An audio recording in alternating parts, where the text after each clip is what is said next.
Reselling life.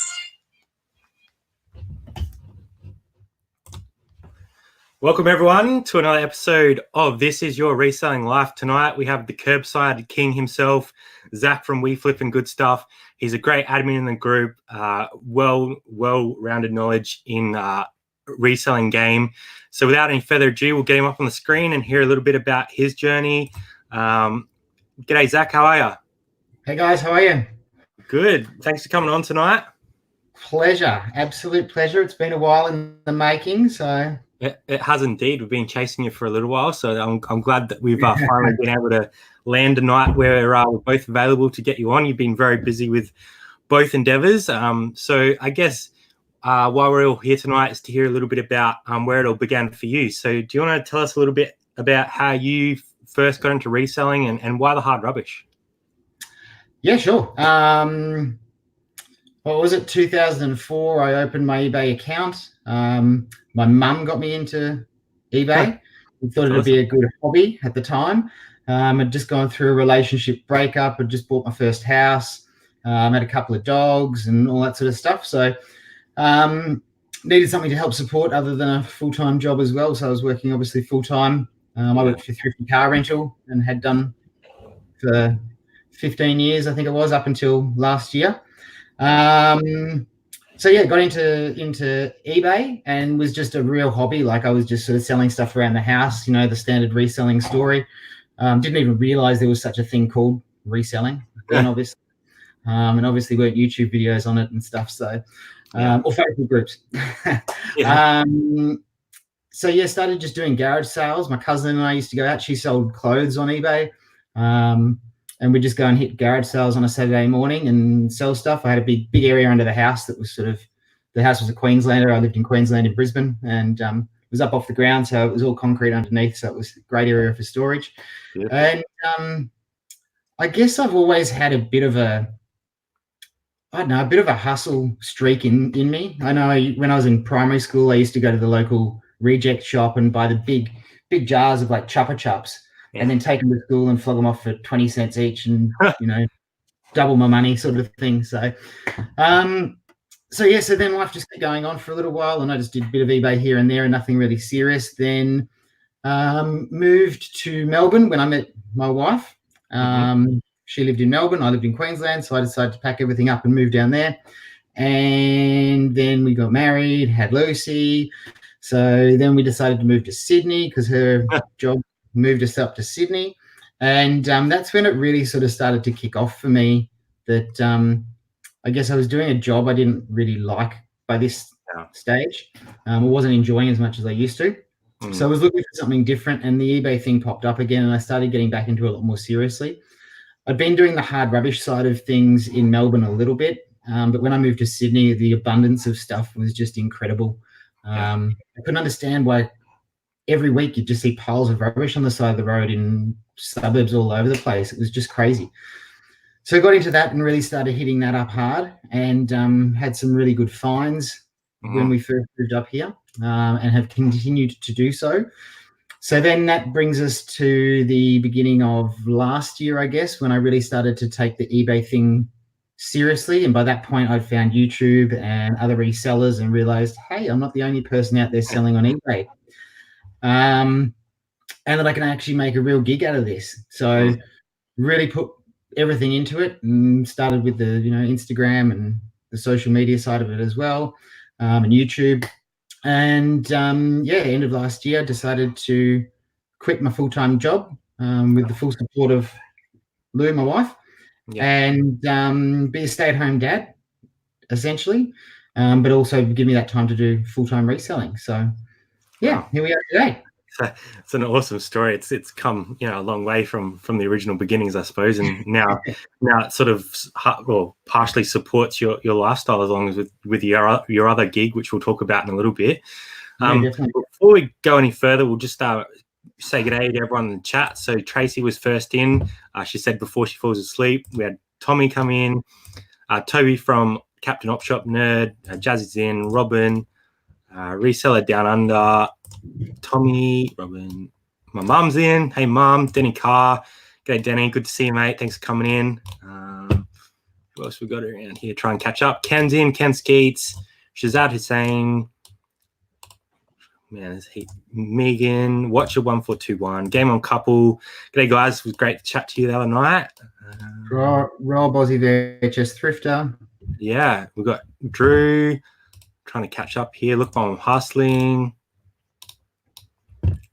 Sam Zahir's in as well.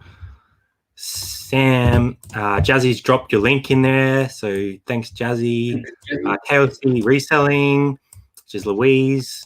Rob, like you said, Jasmine, Gibbsy. Welcome to my world. There's heaps of people. I'm sorry if I missed anybody, but thanks for coming along tonight, guys. We really appreciate it.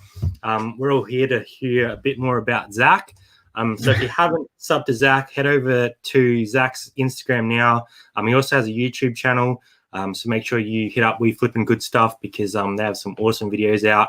Obviously, you and your daughter go around and do a lot of the picking now.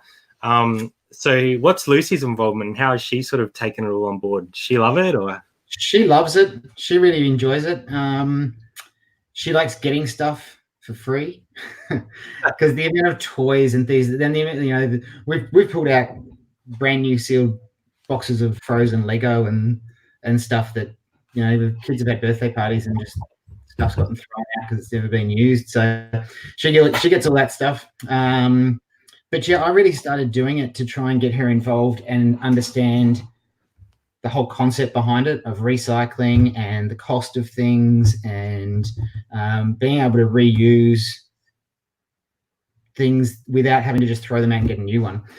So she really enjoys it. She's got these little miniature gloves that are like this big that she gets her little gloves on and helps pick. And she likes to talk. She likes the videos. Yeah. We give her a quick little nudge, shut up, Lucy.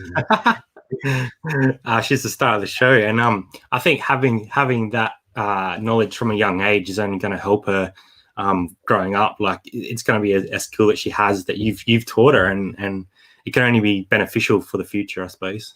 Yeah, we're working on money at the moment. We just had our first couple of teeth fall out, so the tooth fairies come to visit, and money with her burns a hole in her pocket. So that's the next step, is the saving side of things. Yeah, keep your money. Don't give out your money. But kids will be kids. So yeah, small increments. It's all life skills. Exactly. She has said many a times that she wants her own eBay account and her own YouTube channel. So once she's a bit older and she can do stuff herself, then. Yeah. So, like you said before, you're now full-time reseller as well as your other part-time gig, which is Buckle & Co. So do you want to talk a little bit about the balance that you're trying to, I guess the balance that you're trying to keep with those two things? Is one taking over more than the other, or what are you sort of working towards with both of them? Yeah, definitely. It's Buckle & Co., to give everyone an idea, we make chutneys and relishes and preserves and pickles, and I don't think I've got any of my jars here now, but we rent a kitchen space, a commercial kitchen space in the local suburb, which is working really well for us. It was a sort of 2 years ago, Lou came up with the idea. She loves cooking. She loves being in the kitchen. And she developed these recipes of her family recipes, her grandparents' recipes, and we decided to start Buckle & Co. We didn't know, it took us nearly 18 months to come up with Buckle & Co. as a name for it. We knew what we wanted to do, and we knew what we wanted to do down the track, and we've got other plans for Buckle & Co. to grow as well. But essentially it was going to be just the pickles and preserves. So Buckle & Co. is obviously my last name, Hornbuckle, and the Co. is the wife. So I don't know how that worked out, being that she's the food passionate one, but anyway. But it was really catchy, and that's what we thought. We'll just go with that. So Buckle & Co. versus reselling. It's really starting to take over a lot more of my time. Being that my wife works full time, she's a lawyer and works full time doing crazy hours. I'm the one that goes into the kitchen and makes, last week I think I made 110 jars of beetroot chutney in one day. So it's it's getting really busy. We're probably looking, our goal at this stage is to be 100% retail by the end of next year.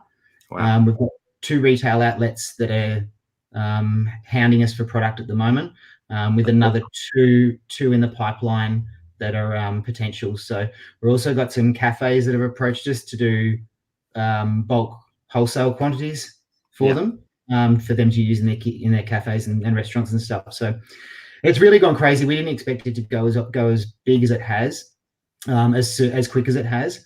I think we did a market on Saturday and we sold 67 jars of chutney alone. Wow. Which we're pretty impressed with. So we're doing up gift hampers at the moment. We've got Christmas gift hampers that we're doing up in baskets and boxes and all that sort of stuff. Our kitchen's covered in Buckle & Co stuff. Yeah, to see the growth of that company, obviously, you were sort of talking about it when it was sort of starting up, and the excitement that you showed at the start has just exploded into this massive beast that just takes up so much of your time. So congratulations on that for yourself and your partner Lou. I think it's awesome that, you know, you've been able to do something like that and still maintain some sort of reselling on the side. It's pretty admirable. I think Frank just got his order actually over in WA. So that's awesome. I'm gonna have to. I said to Jazza, I'm gonna have to buy some off you soon. Captain Op Shop Nerd, how do you know when and where the hard rubbish is out? Different councils have different methods of doing it. Some councils don't offer a hard rubbish collection at all, and it's your responsibility to go and get rid of your stuff at the tip or the dump or whatever. In Sydney, a lot of the councils have a method that they use. When I lived in the eastern suburbs of Sydney, they actually advertised it on their website. They had a map of the area and it was all color coded, and that color code related to a zone, which then at the bottom of the map had, on this zone, it's XYZ date will be their collection days. Where I am now, there's nothing on their website. You can't tell when a council cleanup's going to be. But early on, I worked out their system. And the way that they do it is when you go onto the website to book your own hard rubbish or council cleanup, they give you 3 date options for the future, which is generally about 8 weeks away, to pick from. Each one of those dates coincides with your recycling bin day. Yep. So if a particular area, 3, 4, 5 suburbs have recycling going out tonight, they would have been given to that or tomorrow as an option to put their hard rubbish out today. So then I'd go around that area tonight or during the day today, and there'll be possibility, not everyone, but possibility that there will be hard rubbish out. So, and it works a lot better the way that this local council does it, for me anyway, because when they put it out, they really put it out. They don't just have a couple of things that have been sitting around the backyard and they just chuck it out. They've been saving up, cleaning out the kids' bedrooms, cleaning out the, wardrobes, all these sorts of things. And you actually get it put out in bulk. There's an etiquette to it, I guess, There's a lot of the scrap guys go around just looking for scrap metal. People rip open rubbish bags. I'm generally one that doesn't rip open somebody's bags. If they've tied up their bags all nice and neat and want to keep their front of their house looking all nice and neat and tidy, then so be it. If it's an open box or an open bag, then I go for it. So biggest tip is always wear gloves. Yeah, definitely. I do have some questions about some stuff that you found before coming up, so I'm sure you'll be able to let us know some crazy stories. Everyone's saying making dad proud, doing men everywhere proud, Zach. Keep calm and make mum proud. Wearing the Look Mum, I'm Hustling t-shirt tonight. So. I'm all about the merch tonight. He's got the cup as well. I always cringe when I see that cup with our signatures on it. So speaking of finding stuff in hard rubbish, I know that you found some pretty amazing stuff over your time. Do you want to rank probably your top 3 items that you found in hard rubbish? Oh, top 3. You didn't word me up on this one. Top 3. Top 2 to start with. The other week or the other month, I found that Zaxxon tabletop game that is epic. It's listed so high on eBay because I don't really want it to sell. Yeah. But to find that in the box, it's missing the manual, it's missing the power cord, I believe, came with it originally, Mm. but it runs off the C-size battery, so that works perfectly. That's awesome. The best find or the best sale I've had was when we lived in the eastern suburbs. I was driving just down this random road and saw these boxes on the side of the road, and they looked older, and the family was sort of bringing stuff out and putting it out. And so I went and pulled over and opened one box and saw what looked like to be all vintage electronics, and Wow. as in components and parts and motors and you name it. There was just random boxes, and my parents were with me at the time, and Dad got out, and I said, Dad, just start picking up boxes and just fill the car. Let's just fill the car. We're taking the whole lot. I want everything here. Took it home. It covered my whole. I did 3 trips in the car in my little hatchback at the time. And when I started going through it, I started pulling out vintage crystal microphones, ribbon microphones. One of the ribbon microphones was, I think it's one of the first posts on my Instagram. Yeah. Back there somewhere. It's this broadcasting microphone. It was literally huge. It was, desk mounted. I had no way of testing it. I tried plugging in an amplifier and tried to get something out of it, but it wasn't working. Couldn't get it working. And it sold for, I think, $1,300 on eBay, not working, to a guy in Tassie. For free. And someone was throwing that out. Yeah. And as well, and that was just one item. Out of that whole lot, I probably made about $5,000. Wow. And I've still got stuff in the shed. I've got radio tube valves and stacks of stuff still that I've just got to go back through and relist and photograph properly. This is when I used to photograph on my workbench on a timber background, and just take a photo and whack it on eBay, and didn't really, but yeah, that was probably one of the best finds. So 2 of the best finds, and then a third find.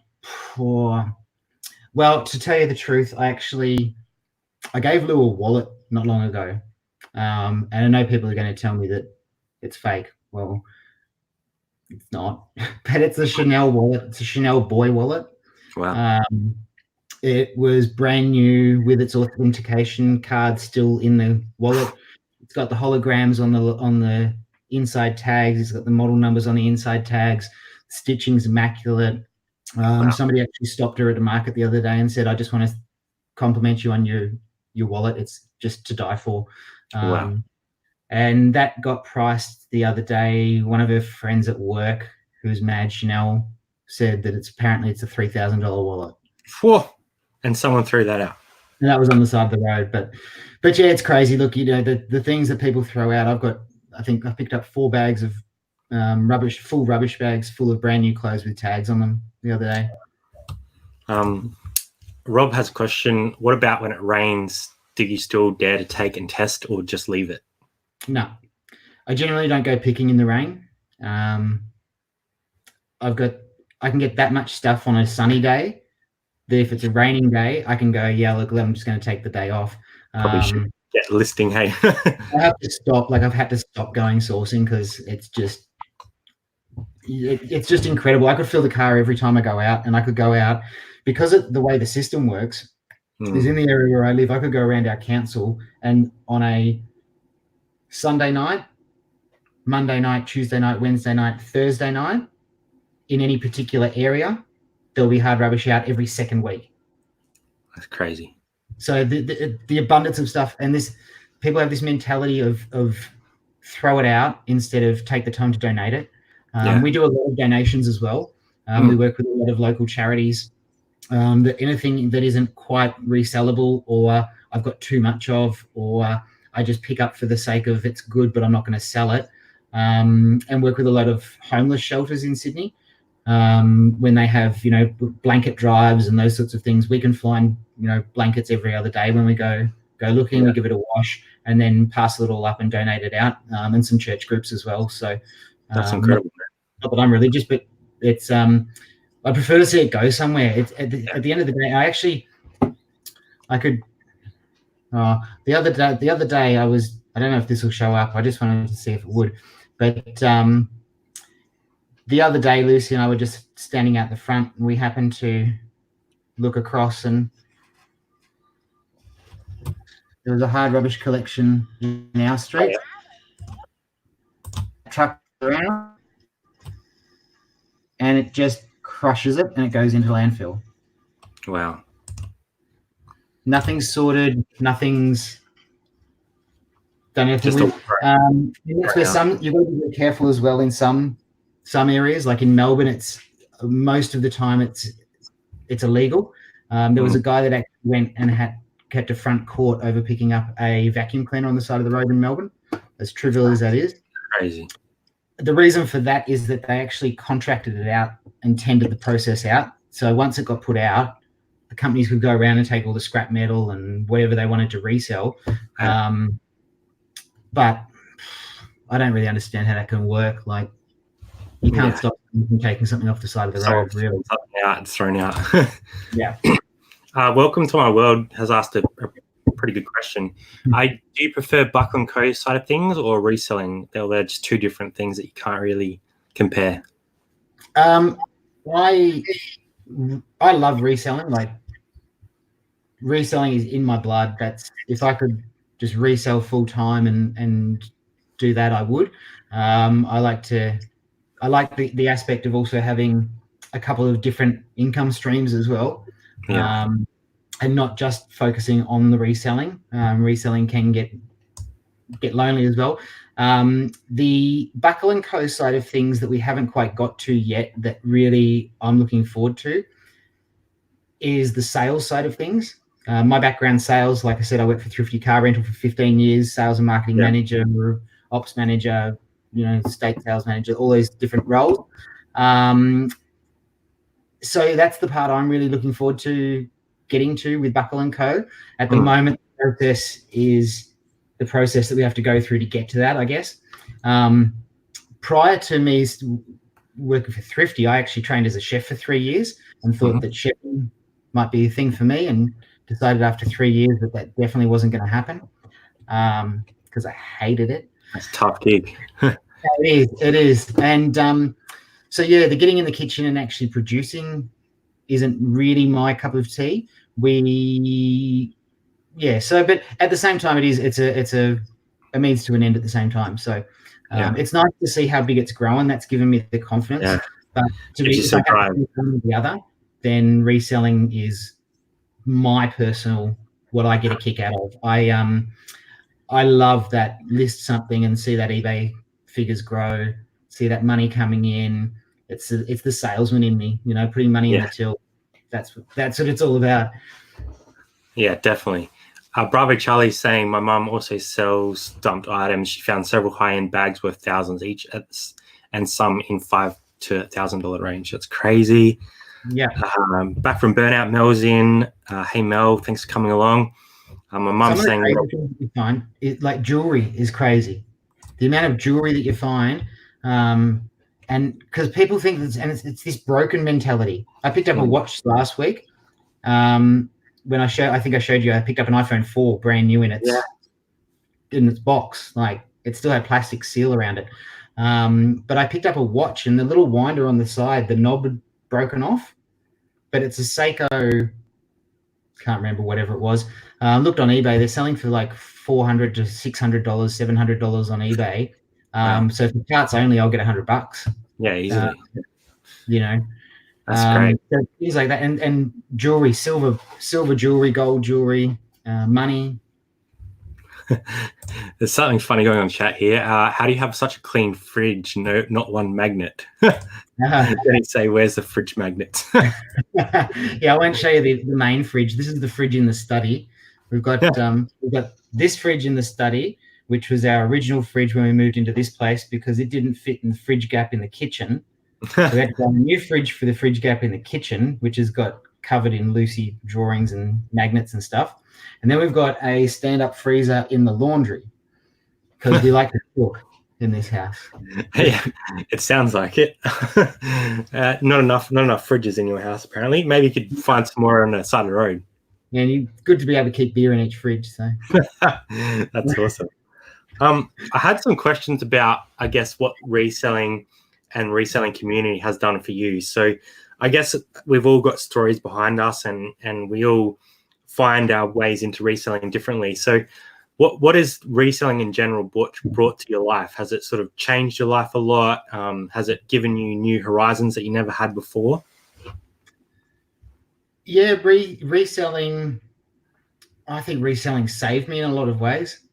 In a lot of ways, it was always my go-to, especially prior to, meeting Lou, and being single and paying off a mortgage by myself, and going through the previous hard times, which at the time I didn't really think was that bad, but it gave me that come home to something. And this is before you'd even have an iPhone or anything, or be able to check things on the go. That I'd come home, first thing I'd do would be race to the computer to see if I'd sold anything or got bids on things, because it was all auctions then, and that was sort of my go-to.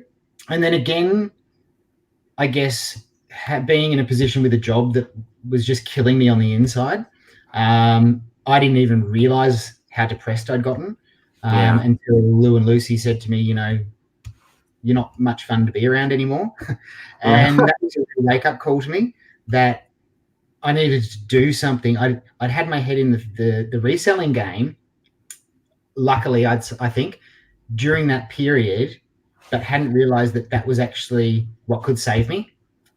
So once I actually bit the bullet and decided to get rid of the job that was it was toxic for me, and actually come to the realization that it was making me depressed, and then getting into the reselling, and then finding the community out there of support and people that are doing the same thing, that I haven't come across anybody in the reselling community that hasn't been in some way supportive.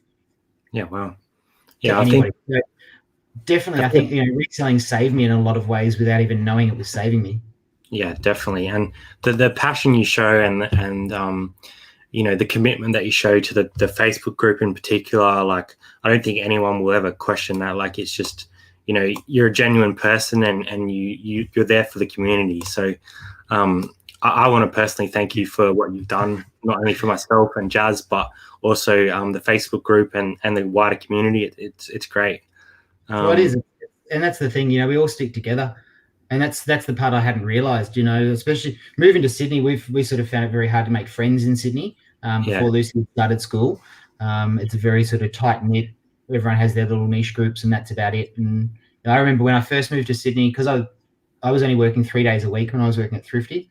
So I had Lucy for a Monday and a Friday, and I'd try and join, play groups and mothers groups and things like that, and nobody would have a bar of me because I was a bloke. Yeah, and that was really hard. But now she sort of started school, that sort of changed a bit. But that's what I found in the reselling community, people that you can just have a chat to, send a message to, that are doing that. They know what you're doing. Anybody that's not reselling doesn't know what you're doing.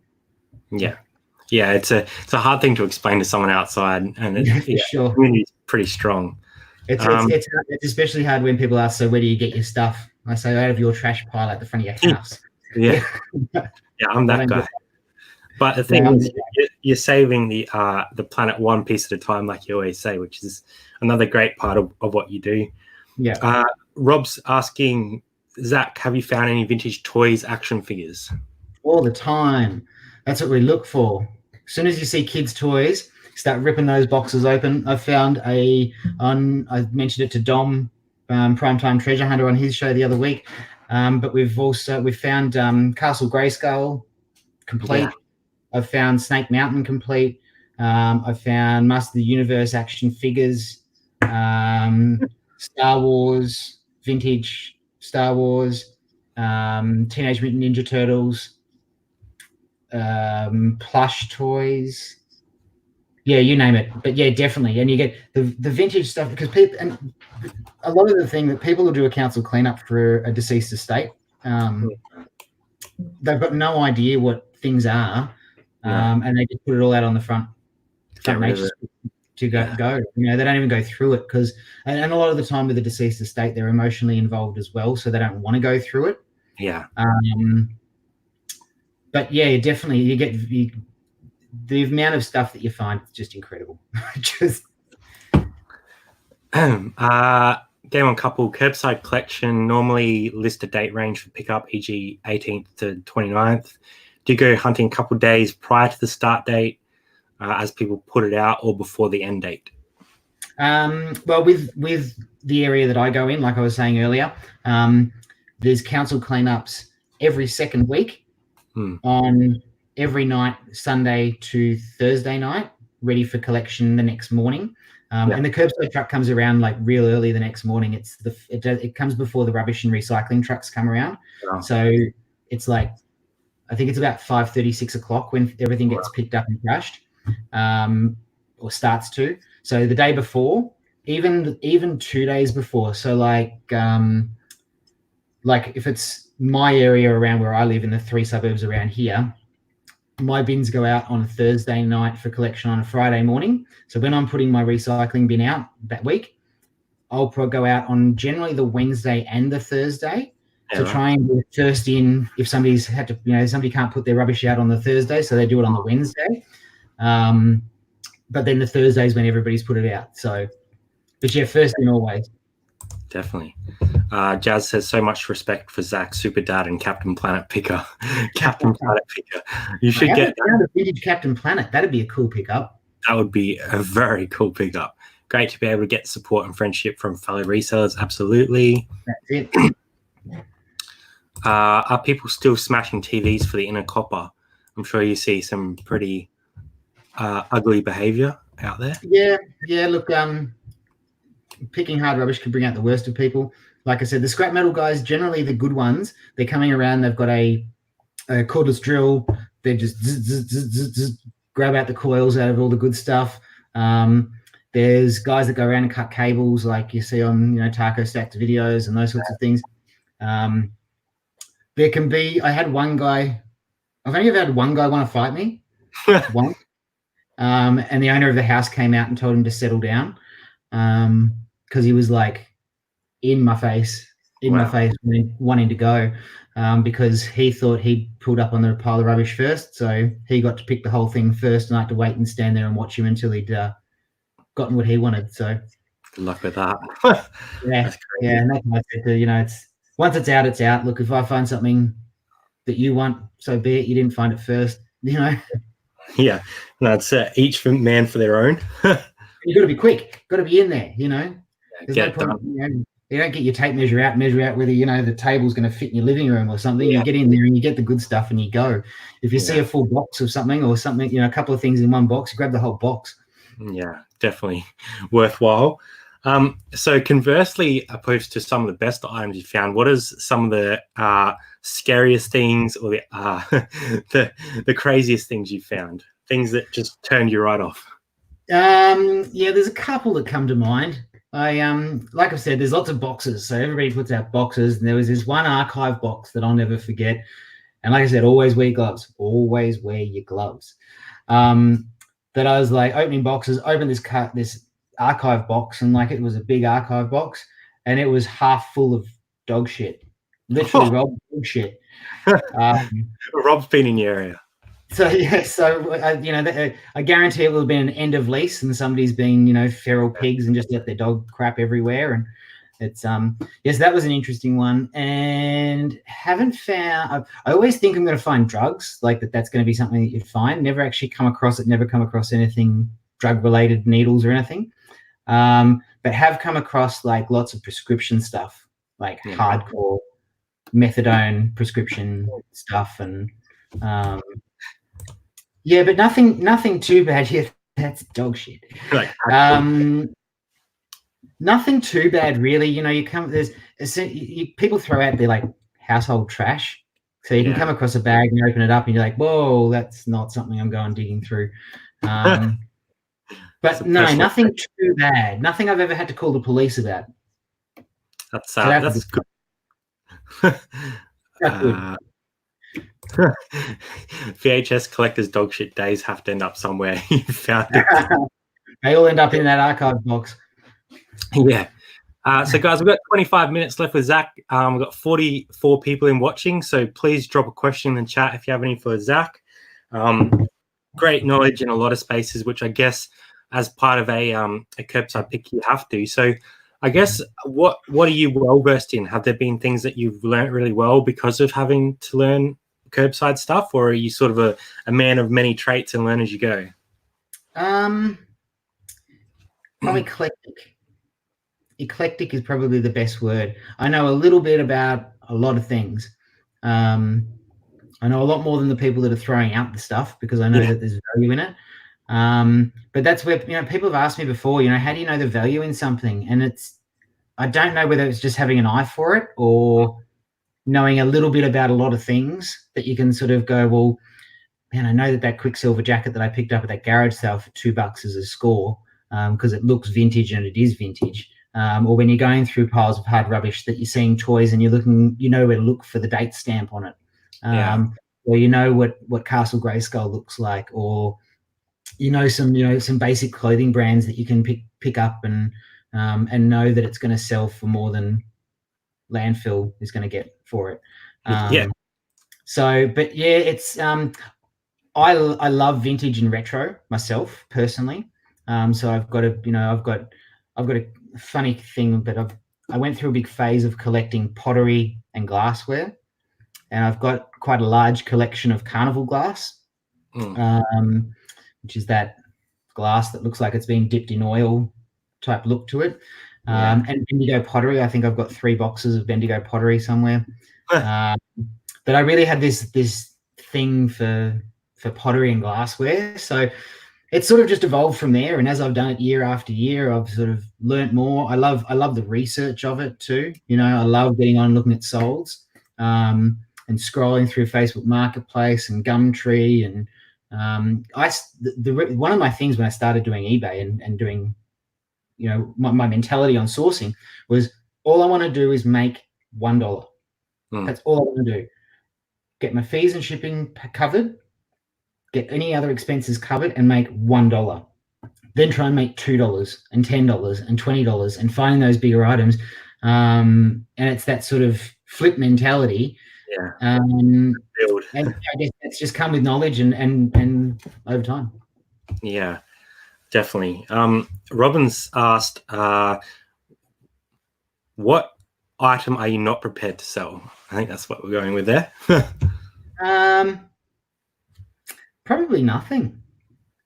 I'm not, like I said, I've had a collection of, carnival glass and stuff, and it's all boxed up, and I've gotten to the point now where I'm like, I wonder where those boxes are. I need to dig them out. I'm going to sell that stuff.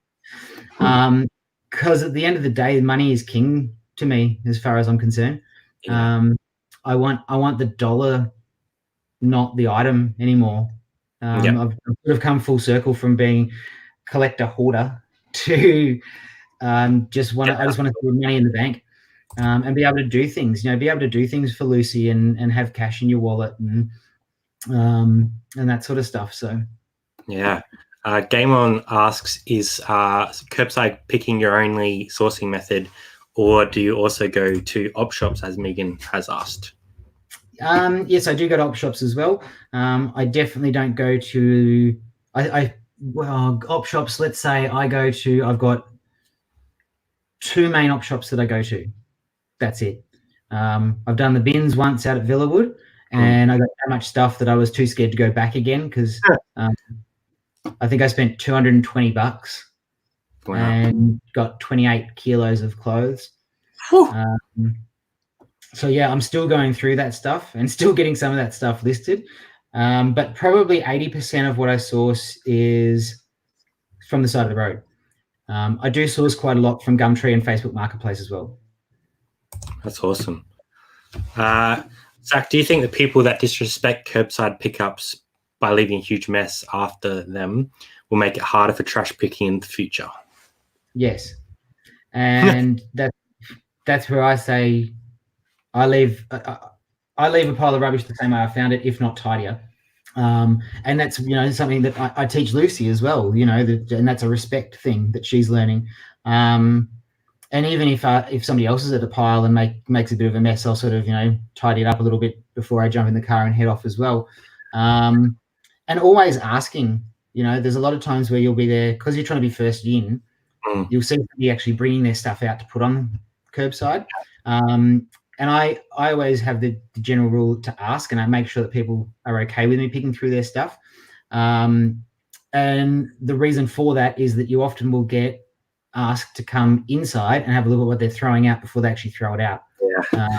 Well, that thing they think's too good to throw out, but they don't know what to do with it. And yeah, well, I got a funny story. I'll be real quick because I know we're running out of time. But if I was picking a hard rubbish pile probably 3 streets away from my place, and another picker turned up who I know who had a van, and he's a scrap metal guy, so I knew he wasn't interested.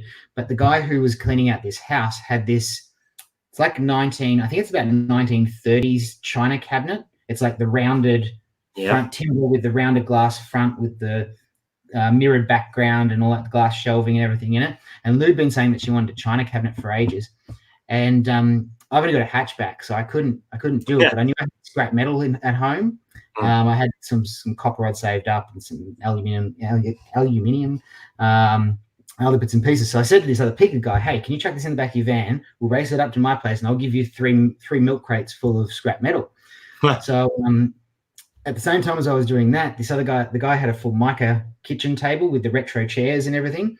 And he had a van. So he said, "Well, do you want this as well? Because you were looking at this. I'll chuck that in my van and we'll all go up to your place." And so we all carried it into my house, and I've got this table and chairs and this guy with his cabinet, and gave him his scrap metal. Everyone shook hands and away we went. 3-way deal. That's crazy. Yeah, that all comes from, the having a bit of respect for somebody and making, they were cleaning out the deceased estate and showing, they were going through some times, but they didn't want to see it going. Yeah. Well, quick shout out to Anthony. Thanks for coming in, mate. It's good to see you. I know it's really late there, so thanks for coming on. Chaz is saying 28 kilos. I need to get to Villawood. Yeah, there's a lot of people that want to hit that place up, I know for sure. It's good. It's real good. If anyone else has any more questions for Zach, make sure you drop them in. I know that you're sort of working on your YouTube a bit at the moment, Zach, and you're trying to put out some more content and get that rolling again. So do you have anything upcoming, or do you have any sort of plans for YouTube at this point in time? Yeah, look, I really I do want. I love doing the videos. The time to edit and things, and like I said to you earlier, it was I'm a little technologically challenged sometimes. Not my forte. So when it comes to the editing and things like that, but I definitely want to get more videos out, and I probably have been trying to be too over the top with how I'm collecting my content to put out.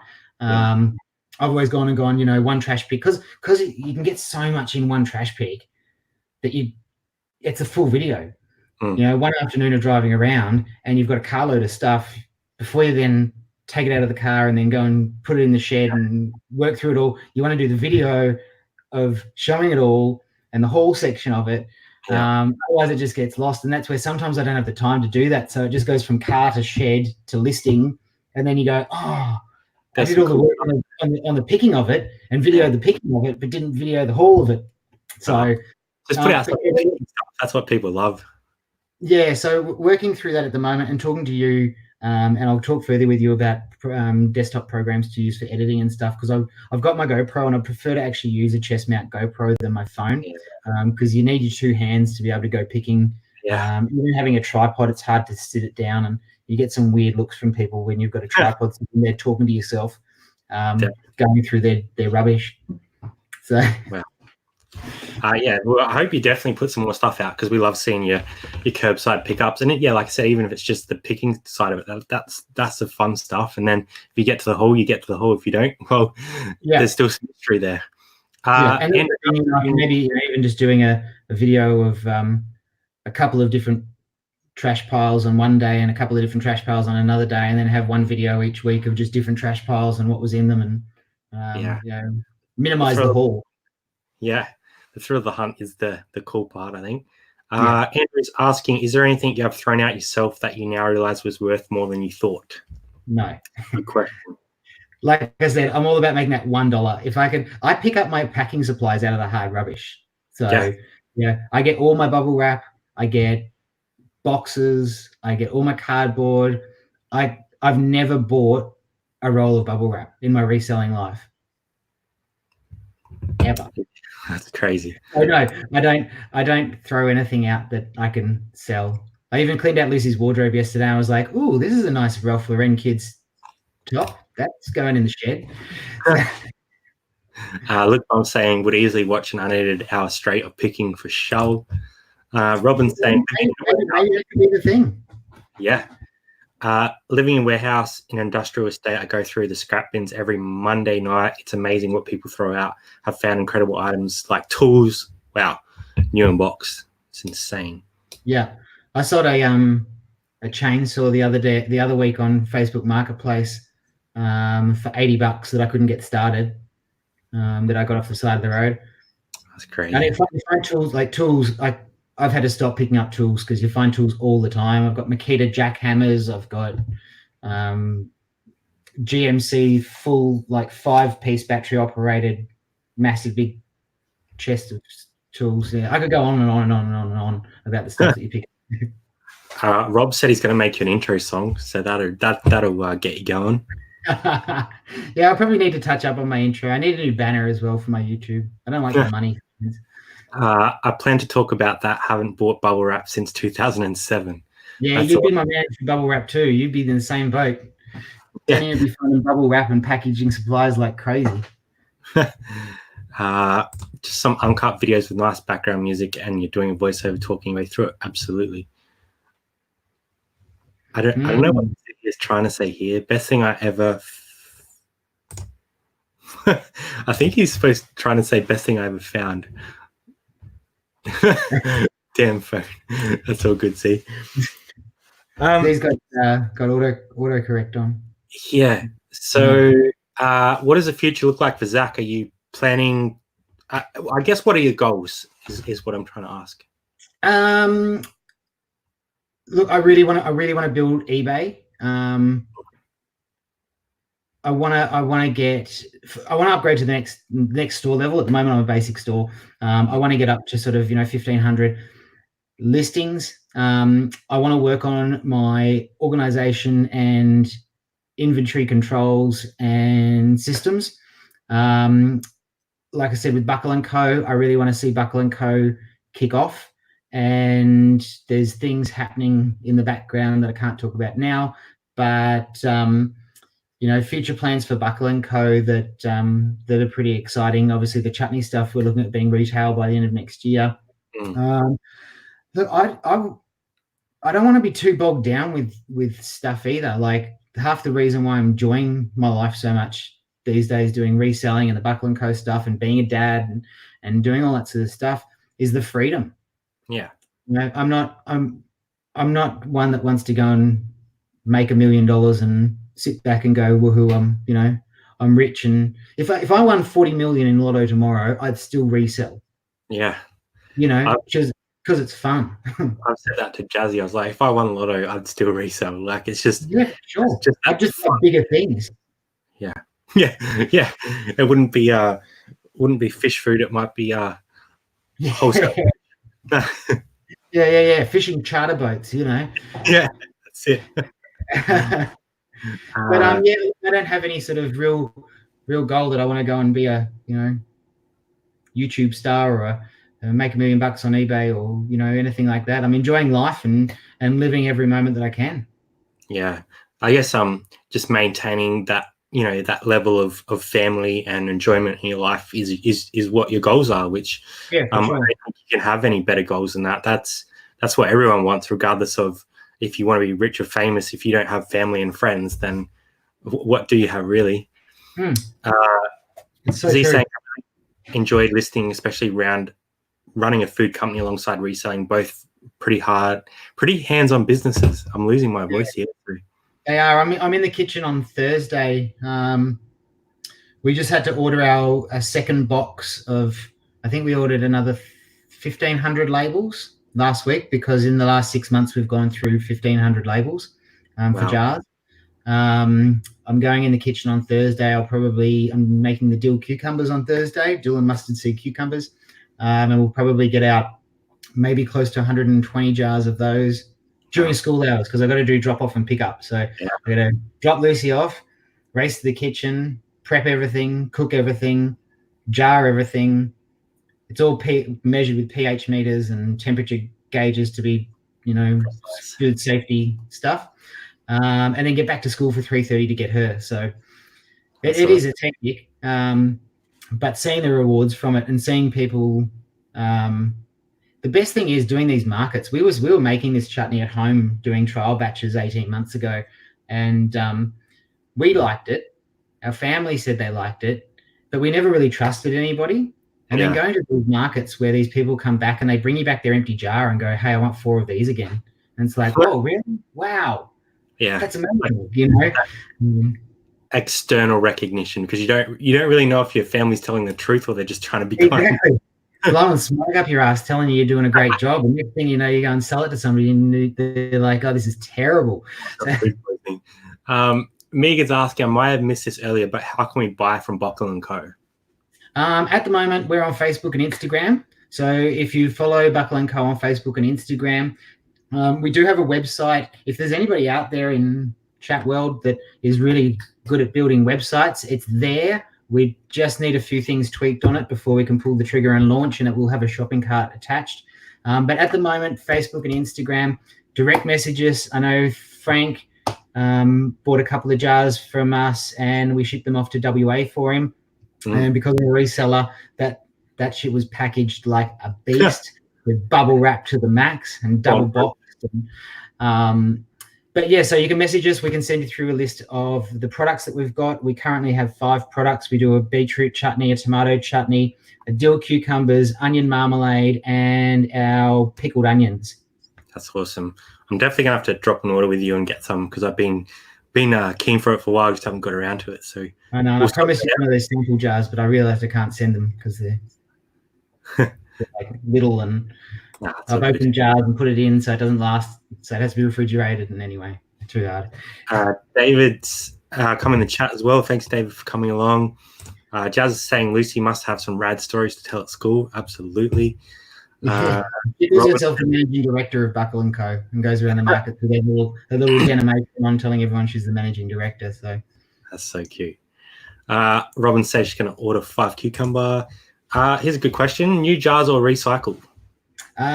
Because it's a food product, we buy food grade jars. So we have to have food grade jars. We do, however, the one thing we can't do is recycle lids.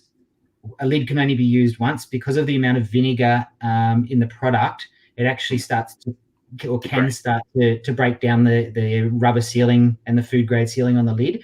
However, the jars, because they're just glass, we can actually recycle the jars. So I think we save all our jars and wash them and then re-sterilize them to then just buy more lids to recycle those again. Because once again, we're keeping shit out of landfill, boys and girls. Yeah, that's awesome that you're able to do that as well. Pickled onions, haven't had them for years. I bet Andrew would love those as well. And they're hardcore pickle onions. I call them they're like a pirate pickle onion. They're not this sweet fancy Nancy pickled onions. They'll knock your socks off. Pickled onions. Sort you out on the way through as well. We have the best show and tell. Yeah, she tells everybody she's not ashamed to say that we go picking through people's rubbish. I just imagine her walk in with like that Zaxxon thing and be like, "My dad found this."